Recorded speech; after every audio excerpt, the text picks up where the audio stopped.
There was that one place I always thought about, and I just wanted to be there with you. The place that no eye has ever seen, the place that no heart has ever perceived. I had a great feeling inside of me. Bismillahirrahmanirrahim. Assalamualaikum warahmatullahi wabarakatuh. Perkenalkan, saya Hastiana, mahasiswi Yayan Kendari, program studi Manajemen Dakwah, Fakultas Usuluddin Adab dan Dakwah.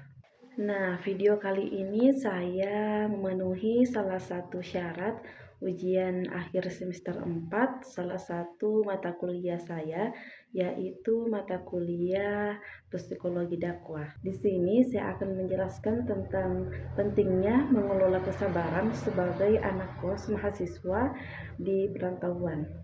Sebelumnya saya sudah berdiskusi kepada teman-teman kos saya bagaimana perasaan mereka selama menjadi anak kos di perantauan yang jauh dari orang tua dan keluarga. Kemudian saya juga memberikan sedikit nasihat bagaimana kita itu harus tetap sabar sebagai anak kos.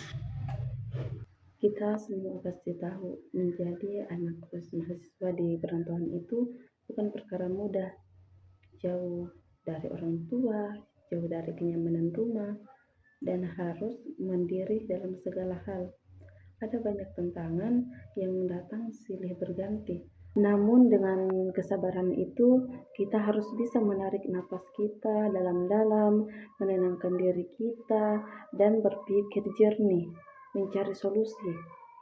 Dengan ketenangan itu akan membantu kita mengambil keputusan yang lebih baik, bukan berdasarkan emosi sesaat.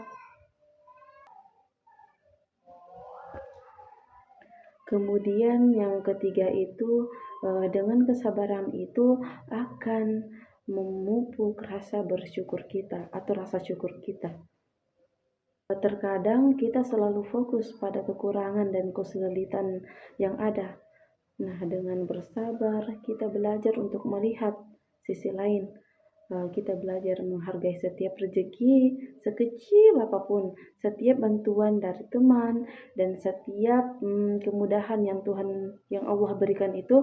Dengan rasa syukur itu akan membuat hati kita lebih tenang, lapang dada, dan bahagia. Lalu bagaimana cara kita mengelola kesabaran kita itu di tengah kehidupan perantauan yang banyak sekali dinamikanya? Nah, kita pahami dulu bahwa kesulitan itu bagian dari proses. Nah, setiap mahasiswa di perantauan itu pasti mengalami fase sulit kan?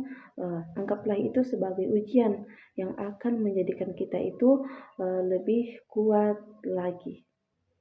Kemudian berkomunikasi dengan orang tua itu atau teman dekat ya, jangan ragu untuk berbagi keluh kesah. Terkadang itu hanya dengan bercerita, beban di hati kita itu bisa sedikit berkurang. Nah, kita juga itu harus fokus pada solusinya, bukan pada masalahnya. Nah, ketika itu kita menghadapi kendala, jangan mengeluh. Segera kita pikirkan apa yang bisa kita lakukan untuk mengatasinya. Kemudian itu kita manfaatkan waktu luang untuk hal positif seperti olahraga, membaca buku, atau melakukan hobi kita. Itu akan bisa menjadi pelarian sehat dari tekanan dan akan membantu menenangkan pikiran kita. Ingat ya, tujuan utama kita itu merantau, mengapa kita berada di sini. Nah, visi dan misi kita itu pasti ada kan? Nah, itu akan menjadi pendorong semangat kita saat kesabaran kita itu mulai menipis. Nah, teman-teman sekalian, kesabaran itu seperti otot, semakin sering dilatih, semakin ia kuat dan tumbuh. Allah berfirman dalam Quran surah Al-Baqarah ayat 163 yang berbunyi, A'udzubillahi minasyaitonirrajim, Bismillahirrahmanirrahim. Innallaha ma'as-sabirin, yang artinya sesungguhnya Allah itu bersama orang-orang yang sabar. Quran surah Al-Baqarah ayat 153.